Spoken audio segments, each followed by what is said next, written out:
Hello. So, in our final lecture on how patriarchy functions at its various levels, we're going to look at how patriarchy is embedded in the words we use, as well as in the stories we tell. And of course, both words and stories then influence this other level, because after all, what is the media but a conglomeration of words that tell a story? And how patriarchy is just communicated. When we speak of the mass media, we're speaking about patriarchy being communicated to a mass audience. So we begin this lecture by looking at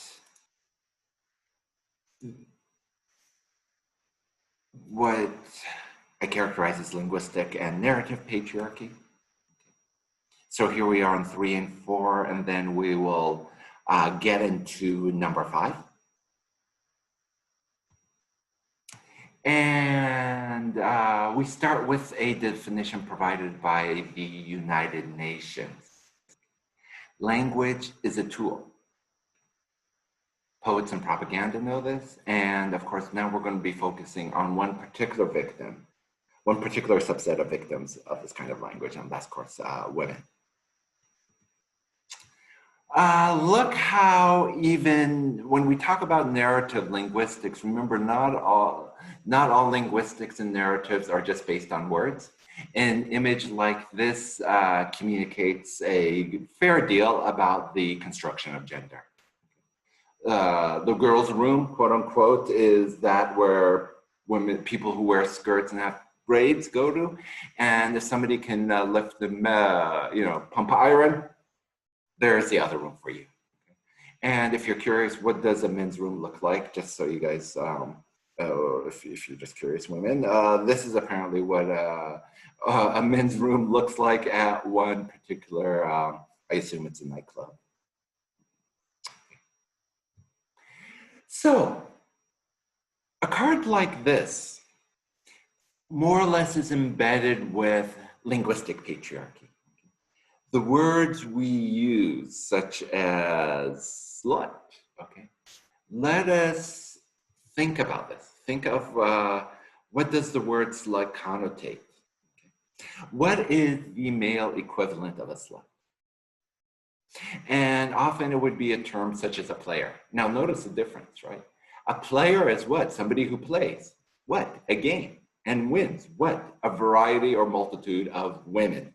Okay, in this case, women can be like bowling pins, women could be like goals, touchdown. Okay.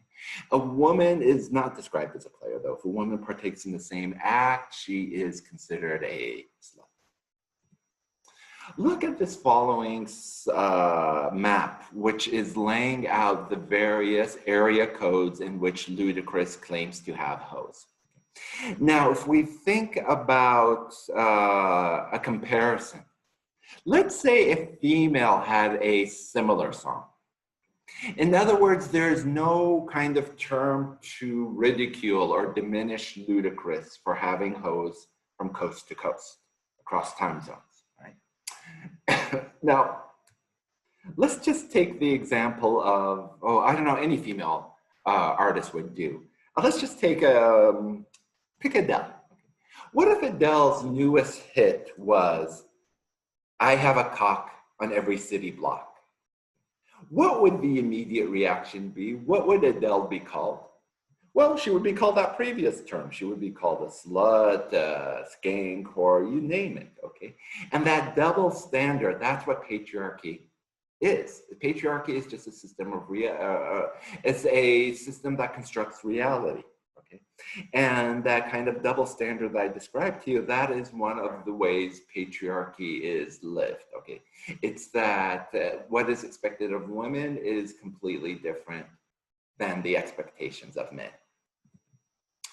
Let's look at Ali G referred to patriarchy. Now, for those of you who don't know who Ali G is actually a character played by the actor Sacha Baron Cohen. You might know his other roles or avatars such as Borat and Bruno, and there's a couple more I can't remember. But anyway, in this lecture, even though he is playing a fictional character, even in his fiction, he is revealing elements of patriarchy. Okay. So the first one's been taken off YouTube. Luckily, I downloaded it. This is another question. Can I share it with you? Yes, I can. And hopefully the sound will work. Okay, so let's watch the film.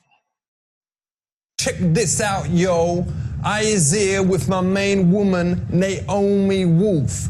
She be well important feminist and has like written enough books about that kind of stuff. Do you think that women should have equal rights in the workplace? Yeah, do you? Well, ain't there the problem that if they start getting them there, then they're gonna start asking for them at home? Yeah, and what's wrong with that? Research has shown, this is my favorite statistic in misconceptions, that the most erotic thing a man can do for a woman is the dishes, is housework. Is do the dishes? Well, after she's had a child. I thought it was the figure of eight. The figure of eight when you... Well, that's good before... Yeah. Okay, well, that's good, that's good. All right then, no offense, but if you were so equal, how come even the things that you claim that you is better at men, like cooking, you know, you ain't? Well, who says women are better at cooking? All the best chefs in the world is like men, like, you know, Colonel Sanders, man or woman Ronald McDonald. Them is like a million times better than Wendy. Yes, a very good question. I mean, I guess I have to say I never claimed that women are better cooks than men. You're right. The great chefs have all been men.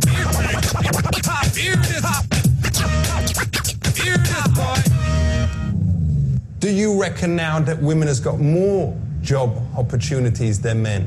No, I do not. Because, you know, you've got all the lap dancers, all the woman in the rap videos, whatever, strippers, you know. A lot of countries in Eastern Europe are collapsing, and women like me, you know, have to sell sex in order to eat, you know, in order to look after their children. And there's nothing sadder. If you did, you would make loads. I'm not saying I hope you never have to. But well, thank you for the compliment. Right. I appreciate that because I'm almost 40, so that's nice that, you know, I could possibly take to the streets if I needed to. But let me tell you, honestly, how would you feel if you had to sell sex, your sex? What if people pay me money for sex? No, honestly, I mean, I know, like, I would be there every day. So cool. I would be late in the office 24 hours a day, 7 days a week, 365. I mean, would you call a woman a bitch? Would you say you're my bitch and expect her to feel really cared for and respected? Well, with me, Julia, I've got a girlfriend, and I do sometimes call her my bitch, but, you know, in the bedroom, whatever, you know, that is, them words come out, and, you know, she ain't got a problem with it. Okay. Gee, I'm kind of speechless. I ain't calling her a bitch, I was calling her my bitch. My bitch, I'm sorry. Okay, my bitch. Okay, you know, I guess we're just really speaking at cross purposes because I'm so offended by this, I can't even tell you. Okay, so we'll stop there. So for those of you who don't know, what did Ali G or any of Sacha Baron's characters do was interview people who don't realize that he is playing a character, okay? So Naomi Wolf is a prominent feminist writer. She doesn't know Ali G is being played by a character. She thinks this is a guy is a genuine person with these genuine misogynistic beliefs. Regardless if this is a setup, it's, even in the setup there is, you see how the term bitch is being negotiated.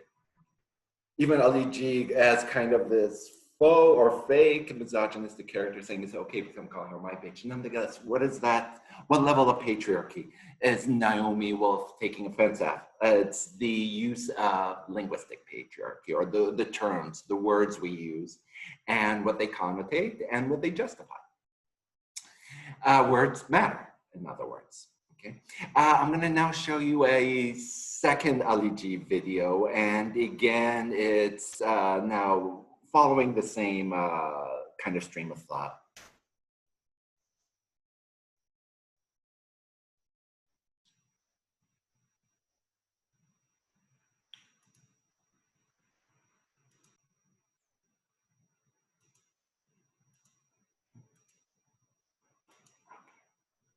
Here we go.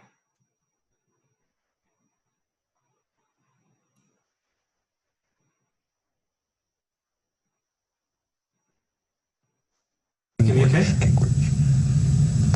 And as I said the first name? Newt. Wagwan, Evertonary. I is here with my main man. His name be Newt Gingrich, and him was the leader of the House of Representatives.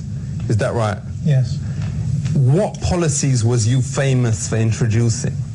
Well, probably the most famous was welfare reform. We had a system that paid people to do nothing. So how long do you think people should get welfare? We set a pretty firm system that says that you can be on the system for about 4 years. But ain't people just getting into it after 4 years? Well, I mean, most people we think should actually go to work. Do you think that people should get more welfare the longer they is on welfare? No. We don't think that you earn seniority on welfare. But surely the longer you was on welfare, it shows that you has got commitment. I mean, you wouldn't like it if you was in a job and didn't get a pay rise. But our goal is to get you off of welfare, not to make it more desirable for you to stay on welfare.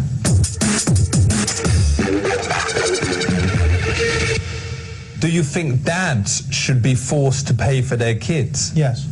If you create the child, you ought to have an obligation to help pay for the child. What, even after it's born? Yeah, that's the whole point. But if you was already paid for the meat, you know, the popcorn, the chocolates, the movie or whatever, the last thing you want to be thinking about when you is getting jiggy is how much is this going to cost me? Makes the whole thing unromantic, innit? Well, and if you're the kind of bum who's going to walk off and leave your kids, the girl shouldn't be with you in the first place. So does the Republican Party think that homies should take their girlfriends up the butty? No, I'm not. Look, some guy who says to me, all I want is fun for one night, and then she has to spend the next 20 years raising the child. For real? That strikes me as a pretty unfair bargain.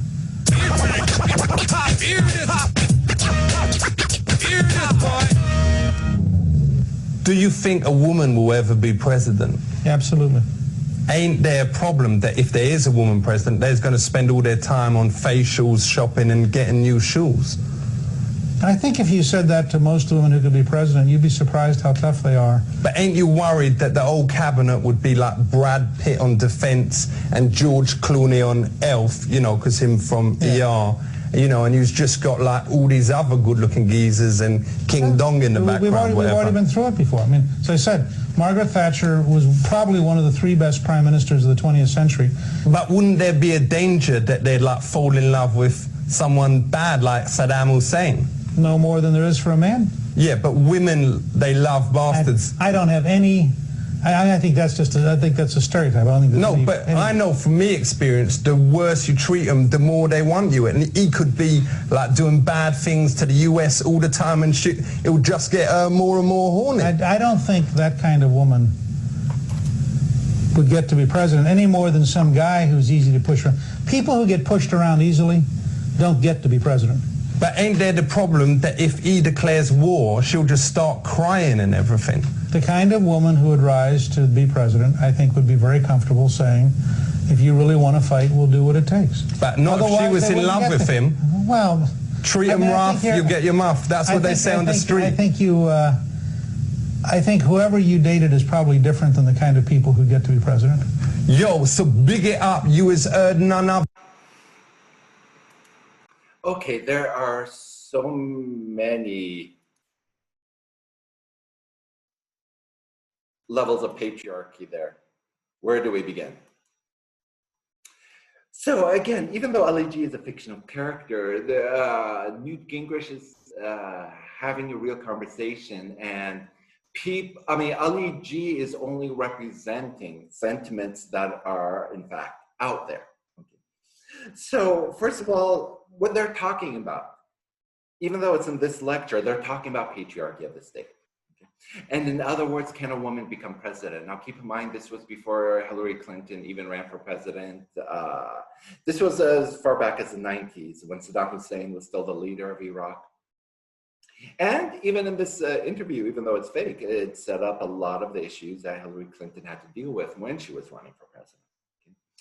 But let's just look at what were the narrative and linguistic techniques, okay?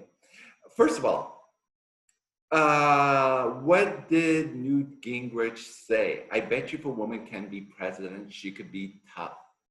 In other words, be like a man. In other words, when Newt Gingrich is saying this, might seem kind of like inherently progressive, yet there is still a level of patriarchy here. Sure, a woman can be president as long as she can be tough as a man. In other words, as aggressive or quote unquote warlike. And then what did Ali G say? Isn't there the problem if Saddam declares war on the US, Hillary Clinton is going to cry? Now that is an example of media foreshadowing reality, because at one time on the campaign trail, now this is when she was running against Obama in 2008, she did tear up during an interview. And then the critique was, do you want a woman who might cry under duress to be our president? Now, that was the argument made by her detractors. Now, one feminist scholar said, why is that, why in our society do we consider that a bad thing? Yes, wouldn't it be good if a woman cries before thinking about launching a nuclear war? Wouldn't you want somebody who feels empathy and emotion before taking the world onto a path of Armageddon? So you see in the video how that sets up real debates about the patriarchy of the state, okay? But then also let's look linguistically. What did he say? According to Ali G, which we assume is, you know, this fictional misogynistic character. Now, what is he saying is an actual phrase that is articulated, or a notion, or an idea that women like bastards. The more you're mean to them, the more they like you. And then what does he say? You treat them rough and you'll get the muff, okay? Muff being a derogatory term for use your imagination, right? And that is, those kind of sentiments, those kind of words we use are kind of a, you know, a sentiment that kind of condones violence, even violence with your words, never mind physical. So that's kind of what I say. Patriarchy is something that is experienced. As men, we have to learn how to read it, okay? But a woman, like I said, will experience it from the moment she is conscious, okay? So let's continue with looking at the way words shape our perceptions of gender differences. And we left off with, so take Ali G's comment using the word bitch and look at this political cartoon, okay? And just think of how often the word bitch is in song lyrics. Think of terms we use, such as resting bitch face, and think, is there an equivalent for a male expression along those lines? And of course, there isn't. Then we get to this word here. Okay, I want you to look at, because I'm not going to say it, but look at the third line and ask yourself, how would a mistake like this have been made? And my theory is somebody did some kind of Google search or some kind of translation service, okay? But all those translations are built on algorithms, which says something. When somebody is doing some kind of search to find the translation from the original language, if that four-letter word comes up, that says a lot about how often that word is being used on online discourse. The same accident probably happened for this ramen maker. Okay, I'm not sure what the original word would have been, but somehow it came up like this. So in other words, these words aren't just articulated, they live on in cyberspace, they live on in our algorithms. And if you see, when you make a protest sign like this, what are you protesting? You are protesting linguistic patriarchy. You are protesting the words that are meant to demean. If we look at the word slut, just a play on kind of an insult. Think of the word cougar, not just our unfortunate name for our mascot and the web platform in which you're viewing getting class material. Look, I mean, this is Time magazine. using this word. Okay, so what is supposed to be in the style? So this is what we could say patriarchy of the media as well. It's not just, because a lot of patriarchy is nested within each other. So here's the linguistic embedded in the patriarchy of the media. And so that Catherine the Great emerges as Cougar the Great in this case, all right? And again, just think about it. If a man had many lovers, think of Henry VIII. What is he called? How is he insulted? And there is no real term, but with Catherine the Great, she emerges as Cougar the Great. Oh, and by the way, which also reminds me of an urban legend. Some of you might know it, some of you might not. If you don't know it, there's no need of me telling it. Actually, now that I mentioned it, I'm sure you're going to Google it now. So let's just bring it up and get it over with. The myth is, I remember hearing this in high school as a fact, in the high school history as a fact, that after having all these lovers, she was no longer satisfied, and then tried to achieve her satisfaction by becoming intimate with a horse, which is the most diplomatic way of trying to explain this historical urban myth. And no, she died just of natural causes. That legend was probably spread by her detractors. Of course, she's a powerful woman, she'll have enemies. But again, we even see it in these kind of political, this kind of comic script here about Catherine the Great. That myth lives on. So let's look at another example of linguistic patriarchy. Let's look at the following video.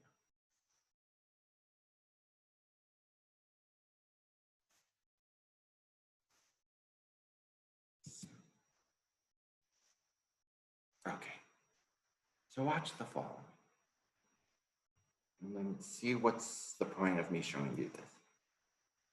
So some of you have probably seen this video already, but I am trying very hard not to give a fuck like this man. So I show you the video anyway. Damn! Oh my god. Oh my god. Oh my god. Look at all these cobras. And he does not even care. It's like he's just doing his job. And he's... Oh my god. What kind of balls does this man have? He's just... Oh my god. Oh my god. Oh my god. This man does not give a two shit flying fuck. Two shit flying fuck is looking for this man, and this man is nowhere to be found. But I bet if you look up the dictionary for I don't give a fuck, you will see this man face there.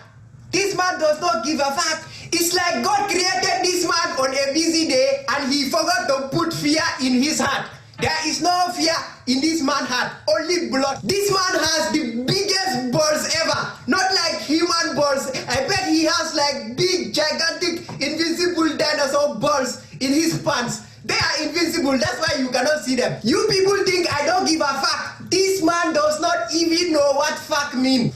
If this man was on the snakes on a play movie, the movie will finish in 5 seconds. 5 seconds. The movie will finish. Look how he is tossing the cobras aside like he does not even care. There are like 100 cobras in this pit and not a single one fuck was given by this man. This man has 99 problems, but a cobra is not one. He is handling the cobras and putting them aside like they are potatoes. Like, look at this, potato number 1, potato number 2, potato number 3.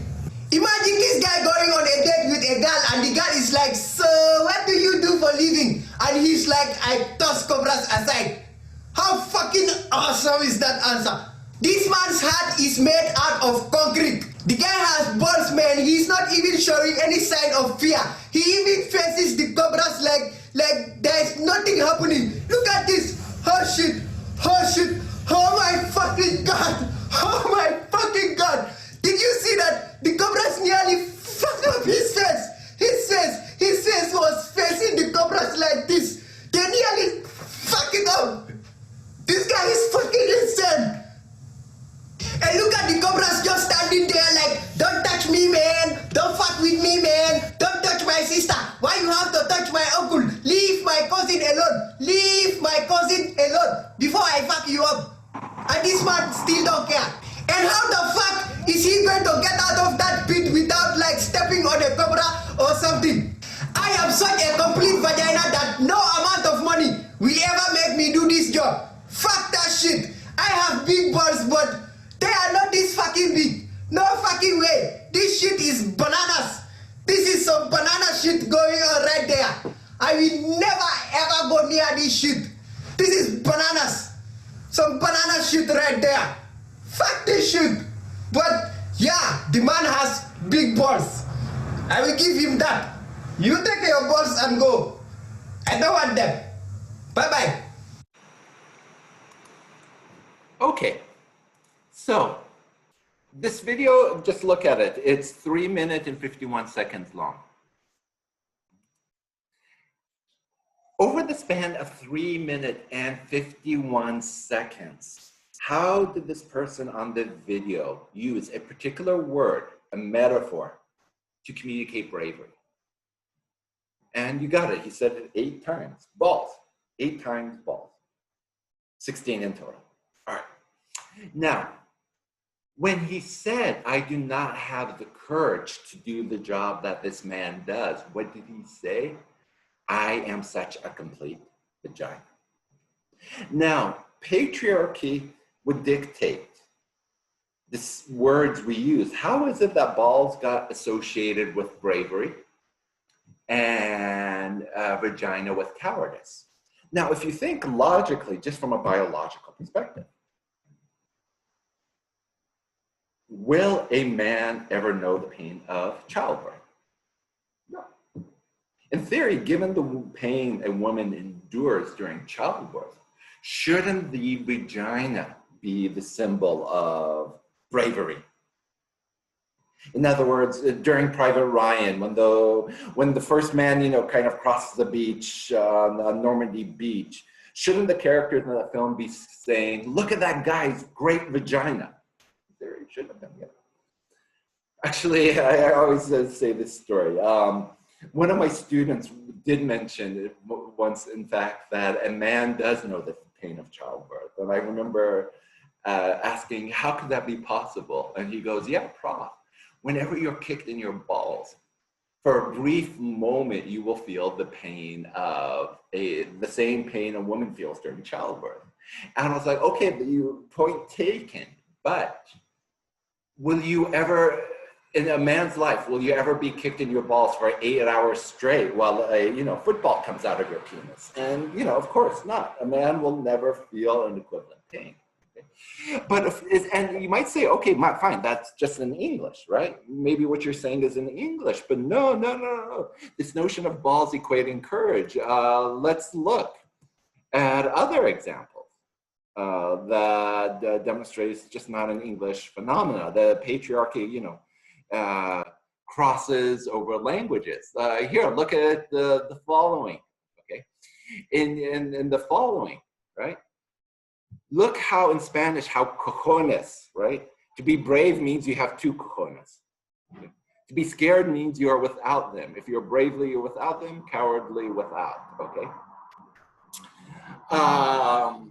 Now, I won't go any further than this, but in Madrid where I lived, or in Spain in general, if you want to curse, if something doesn't go your way, you're generally displeased, you use the Spanish equivalent of the C word, okay? So there you go.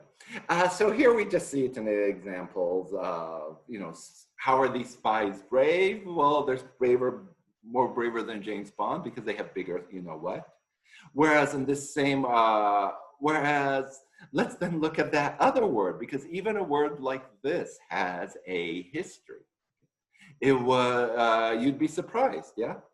And not only this word, but then I'm not going to show the following video. The following video, of course, you could watch it on your own, but it is a partisan video. Okay? And so I try to stay away from kind of polarizing partisan issues in class. Okay? But see, for 10 minutes, what was this debate about? This was when candidate Trump was running for president. Okay? And when he said, grab them by the blank. Again, what did that generate? The choice of words he used, right? Anyway, you can watch that video on your own. But think about this term. Think of a term spinster. Even words like this, they have a history. And think of the double standard. A man who's unmarried after a particular age, think of George Clooney, was constantly referred to as a eligible bachelor. What is a woman referred to? An old maid, an old hag, a crazy cat lady, a spinster. Okay? And you have to realize, just like the previous word I show you, they all have a history. In other words, it's a history of patriarchy. Spinster was just somebody who spun wool or spun the yarns and threads, right? It could also have been a man. By the early 18th century, it became that term, a derogatory term for a woman who's unmarried. The same word for a courtesan over time became associated with becoming a prostitute. The mistress was just a term that was the opposite of master. It was a sign of respect. By the 17th century, it became kind of a reference to a woman you have besides your wife. A wench was just for a young female unmarried. By the late 14th century, it becomes an insult. Okay. A tart was an abbreviation of the term sweetheart. By 1887, in other words, here the history could pinpoint the day. Okay. It's becoming now a female of immoral character, a prostitute. I don't recommend you guys, if you write, I love you, my tart, on Valentine's Day, and just say, oh, I meant it was a contraction of sweetheart. I don't recommend that. Okay. A hussy was a contraction of the word housewife. And by the 17th century, it became an insult.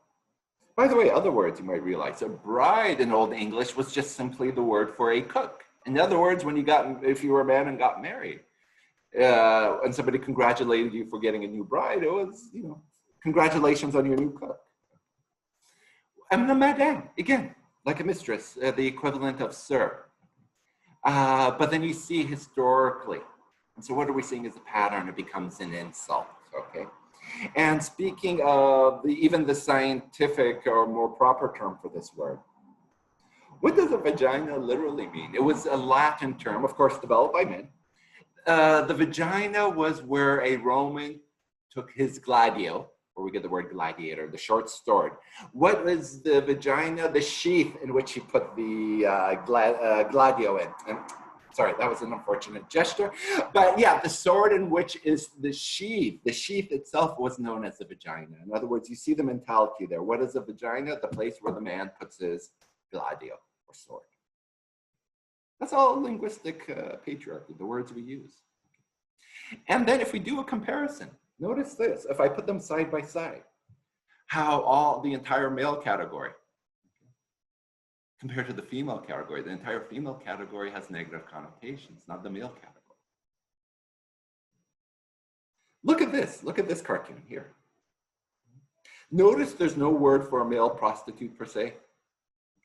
No word automatically comes to mind. Yeah, there is the term gigolo, but that wasn't used in this case. I know for madame, there is the word pimp, okay? But then that almost kind of came into a positive word. Think of the entire MTV show, Pimp My Ride. In other words, the status of your ride attaining pimp-like qualities. Something positive, right?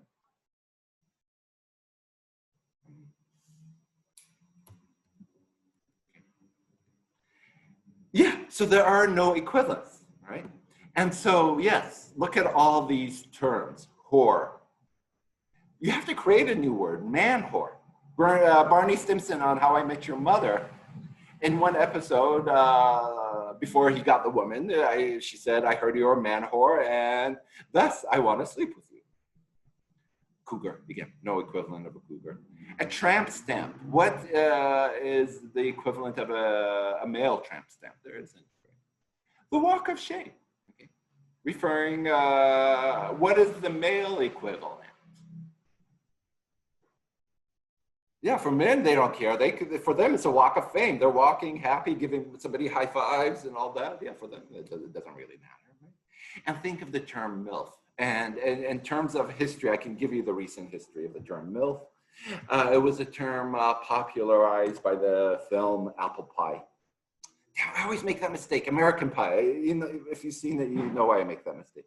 In American Pie, I think, what was the character's name? The funny one.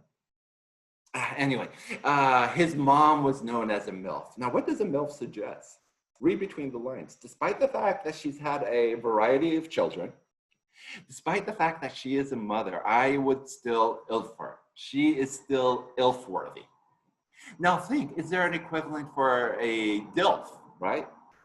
No, not historically, not as long as the term MILF, okay? In other words, think of if there's a dad and if he's ILFy, you just call him a man, right?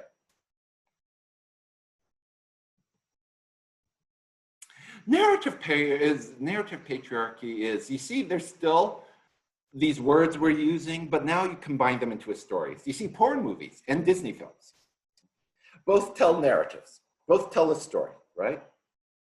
So what is this woman saying? Where the hell is my Prince Charming? And what is this boy asking? Where the hell is my insatiable whore? Think about when we call young girls princess, okay? What kind of story we're telling them, and this is a sarcastic image of a 21 creative toys to teach children harsh life lessons.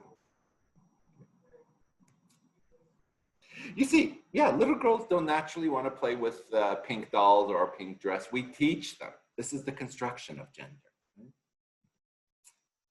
So, this is what Walt Disney teaches men about attracting women. But let's also kind of invert the way narratives work by looking at the following video.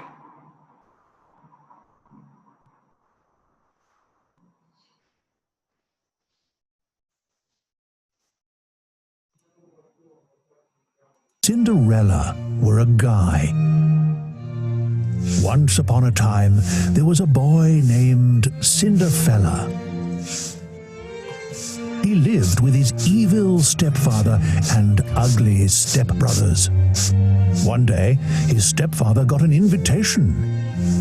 But Cinderfella's ugly stepbrothers were jealous of his beauty. They didn't want Cinderfella to go, so they tore apart his suit. Cinderfella wept and wept. Suddenly, a fairy godfather appeared. He gave Cinderfella a new suit and glass loafers.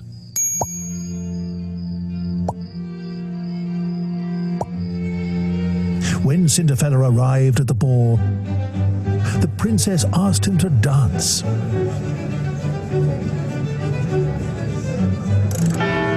Oh no, his curfew!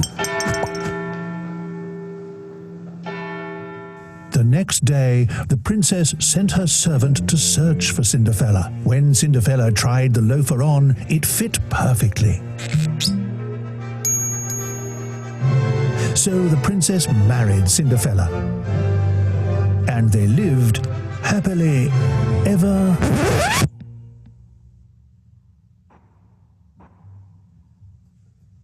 Hi, I'm Elena Favilli. And I'm Francesca Cavallo. Recently, I realized that not a single story I read growing up featured a girl who took her destiny in her hands and made something on her own without the help of a prince, a brother, or a mouse.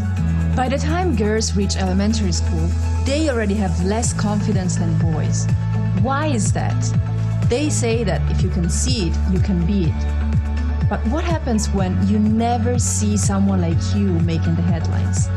What happens when all that you see around you is movies, cartoons, books, TV shows, dominated by men? We decided we had to do something about it. That's why we created this book. It's 100 stories of real women who have achieved incredible things despite all odds. Astronauts, chefs, painters, judges, tennis players, extraordinary women who have changed and are changing the course of history in every field imaginable. We call it Goodnight Stories for Rebel Girls. It's the book we wish we had when we were children. Get it for your daughter, your niece, your friend's daughter. Every girl you know deserves to grow up thinking that she can be anything she wants. Sorry, those pop-ups came kind of towards the end of the video. I really don't like how YouTube does that. Anyway. So what did these two women try to tackle in creating Goodnight Stories for Little Girls? Was the embedded structural way that patriarchy permeates the stories we tell, the narratives we tell. Okay.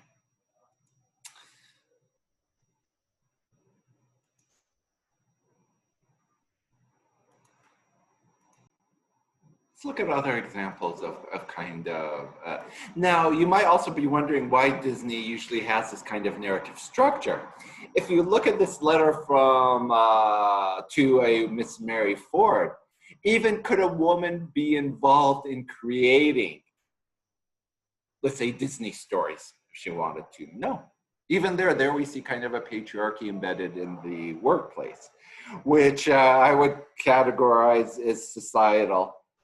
In other words, the societal is preventing her from creating narrative that might be more sympathetic to women. What's the following trying to do? The following images are trying to subvert the narrative that's often told by these Disney stories. Okay, so here's Snow White, got her Prince Charming, and look what her Prince Charming now is doing, eating chips, drinking beers, watching sports while leaving her to raise the children. I have no idea what the story is referring to, so I can't really comment on it. Okay, Rapunzel, there we go. What was Little Mermaid's fate if she didn't find the charming, well, okay, locked in an aquarium. This is that story with the pea and the beds. I can't remember it, but it's kind of subverting the narrative, if you will. Okay, what would happen to Princess Jasmine without Aladdin? Without her Aladdin, I guess she's become some kind of insurgent fighting off the invaders of Agrabah. Which one is this? Forgive me for not knowing my Disney tales. Okay, I guess this would be Pocahontas. And what is this suggesting? Again, there's that narrative. She's become a crazy cat lady. Okay, well, if you look at this kind of Italian play on the Cinderella story, here's the prince lamenting that Cinderella is gone, but finds the crystal slipper. And what if the story ended this way? He tries it on and says, perfetta, oh, it's perfect on me, and story ends there. Okay. So yes, this is how women are, or girls are, you know, what does patriarchy say? That, you know, you should be wearing the tutu like pink Darth Vader is for boys. Okay, again, this would be an example of the enforcement of patriarchy, the patriarchal narrative. Notice there's one female character in the Avengers and she's posing exactly the same. So I don't know what the, anyway. What are other examples of narrative patriarchy? Think of the case of James Bond. That's a very good example. James Bond would be, again, considered the quintessential player, right? Eligible bachelor. Not just always get the women. In this particular movie poster, he gets a harem of women, okay? There's not going to be a female James Bond anytime soon, okay? Ian Fleming's quintessential franchise won't have that. It's hard enough to have a native African-American James Bond. I doubt there's going to be a female James Bond anytime soon because the whole allure of Ian Fleming's 007 series was this charming, seducing, well, essentially, I mean, he's a man whore. I mean, but that's the thing, and it's something to be celebrated. Remember this means of punishment I referred to early. Look at the following, because now we're going to get to narrative, linguistics, and the media, how it comes to the mass media. Watch the following and how it kind of ticks off all three. The following is a segment from a show called 1,000 Ways to Die.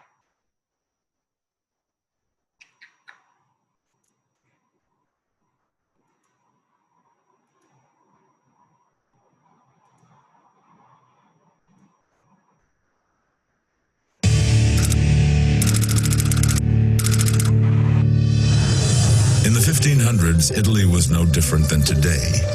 Men and women got married, swore eternal devotion, and then cheated on each other. Today's two-timing puttana, Caterina. Her cuckold husband knew something was going on. So when he had to go on a long business trip, he locked up her grietto in a chastity belt. He didn't want to get VD again. La prego. The chastity belt would have been worn as a means by which to keep a male or a female chaste. And they pretty much acted as a diaper that went around the body that protected the genital area. Also, they were designed for women. They could urinate and they could have their menstrual cycle. With hubby away, the wife will play.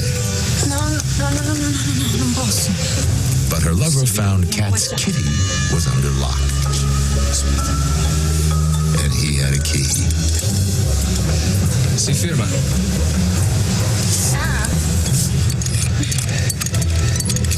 The knife almost killed her. Time for plan B. A combination of olive oil and water allowed the wench to slide out of the chastity belt and her lover to slide right in.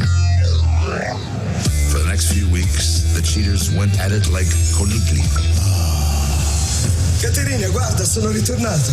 But when her horny hubby came back, allora, non sei felice di vedermi? He discovered Caterina was a little rusty.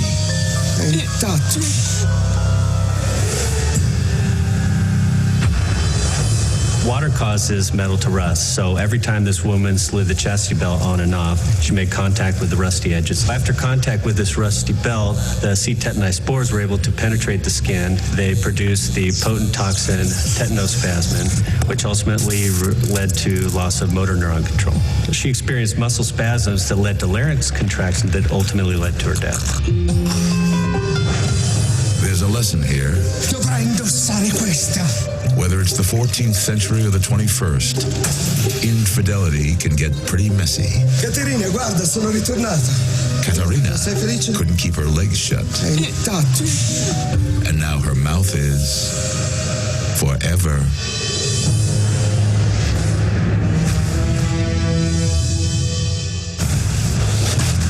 In the 1700s, they would make chastity belts to fit the adolescents and put them in it to keep them from masturbating. And they did this actually for well over 100 years until the 19th. Okay, so what do we have in the following video is this particular show communicating patriarchy. Now, technically, a chastity belt would be a very kind of patriarchal tool. But I want to notice how this video communicated. Okay. What did they call this woman? A puttana, a wench, right?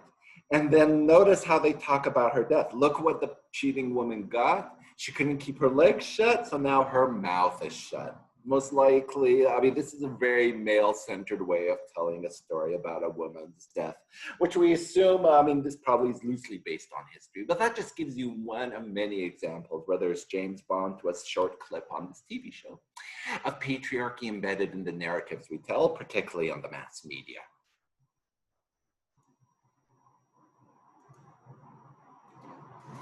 And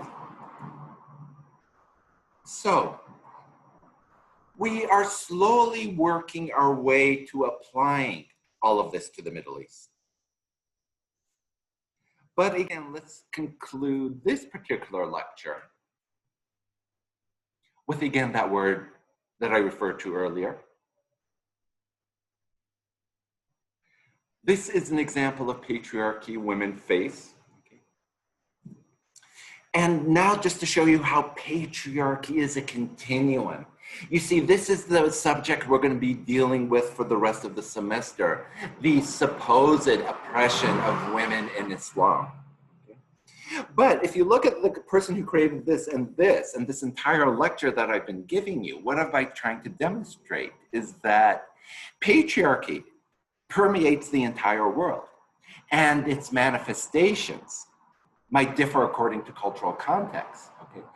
But the structures that patriarch, and notice how I'm using it as a verb, because that's what I want you to do, focusing on the various levels of patriarchy.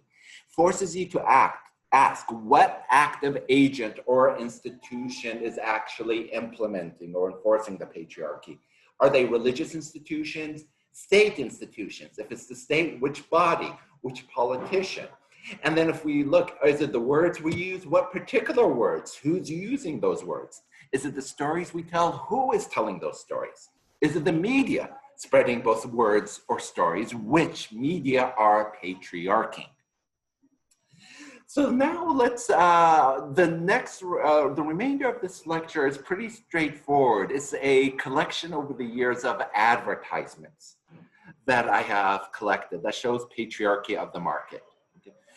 Of course, patriarchy of the market is you use sex to sell, right? Now, in this case of sex selling, how do you use sex to sell? And let's look at the following. So this lecture is pretty straightforward. So you could, we have about a few more minutes. Patriarchy of the market and the media. You see a lot of it, this is symbiotic, right? Look at these books. Now, they're from the 1920s, but you might ask yourself, has anything changed? Okay. Books about how to raise a family. And remember, these are books that are meant to be sold, hence it's a market commodity. And it's also a form of media, a form of mass communication. These are things to be mass produced. Now, if you look at the publishing house, what is eugenics? Eugenics is the ideology that was widespread in the US that calls for the purification of the human race by creating healthy specimens and rooting out the unhealthy. Okay. It's what inspired Nazism and ultimately led to the Holocaust. And look at all these recommendations. And you're going to see this now, how are they communicated in advertisements? Okay, look at this ad. Well, look at cigarettes. Blow in her face and she'll follow you anywhere. Okay. Now, of course, this is an ad from a while ago, but again, let's see if anything has changed.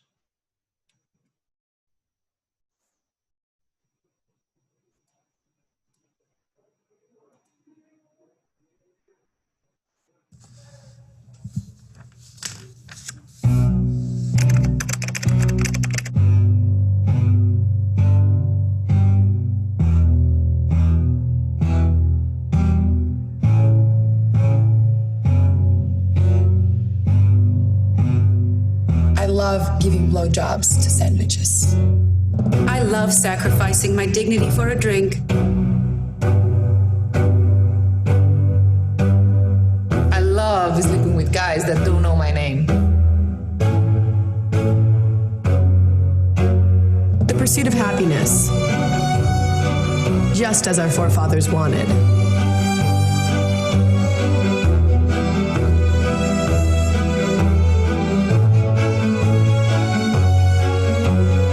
My daughter grows up, that she has friends just like these. The key to my heart? A man that smells like a vagina.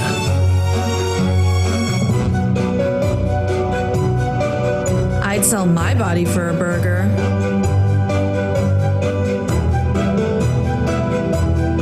Nothing makes me hotter than watching a guy get his head blown off.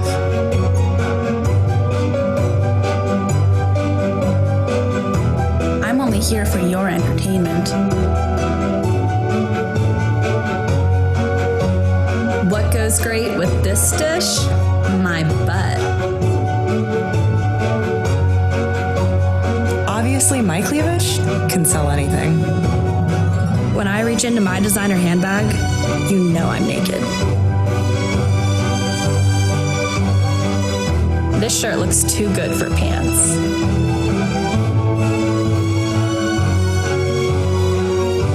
Peekaboo. Like what you see?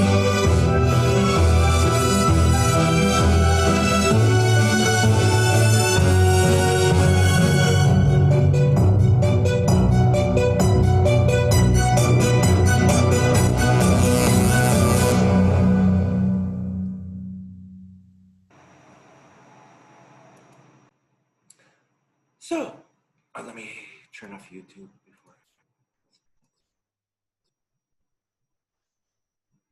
I had students joke that I would forget to do that, so I'm trying to be really good about it. Okay, so what did we see in that particular compilation of advertisement?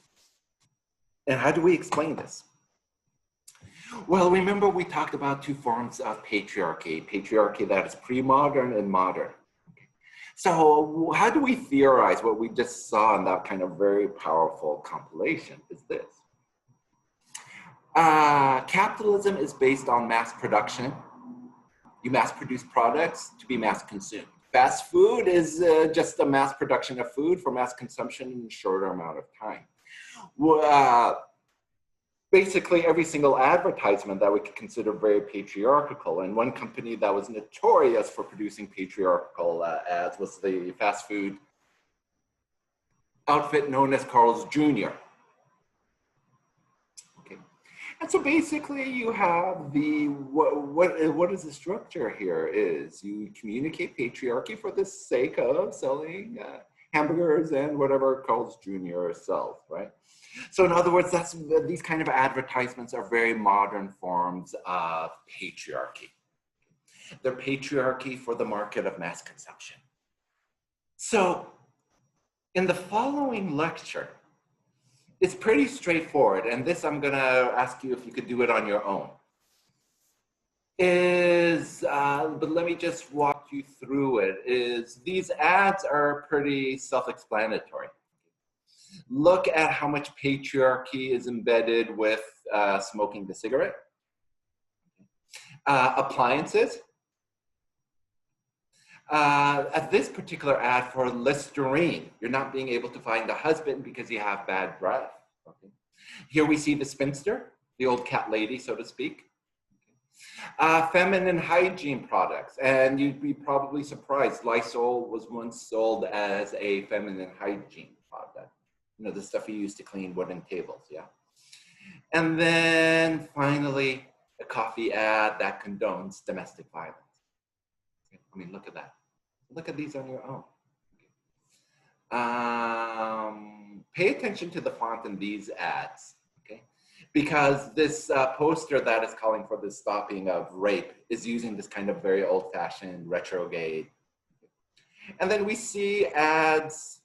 These ads don't stop. There's an embedded hyperlink here you should look at. And these are just various examples. Now, is this just an American phenomenon? No. These are ads all around the world that we could consider patriarchy of the market. Think of the way magazines work. And then here are a couple of ads that you can watch on your own.